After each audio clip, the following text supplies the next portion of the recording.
Gulay is life po tayo. Ayan, magcha-chopsuey po tayo ngayong pananghalian. Ayan, kailangan po natin ng gulay sa mga panahon ngayon dahil usong-uso pa mga trangkaso, mga sakit, sipon at ubo. Kaya kailangan natin may panangga. Kaya magugulay po tayo. Ayan, colorful po masyadong ating chopsuey.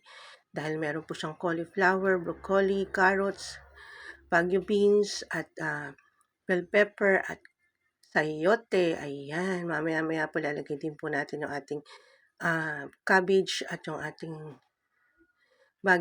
pechay bagyo. Ayan. Hinaluan ko po yan ng shrimp po ang ating sahog sa ating chopsuey. Masarap na, masustansya pa. Ayan. Ayan po, nilagay po natin yung ating cabbage.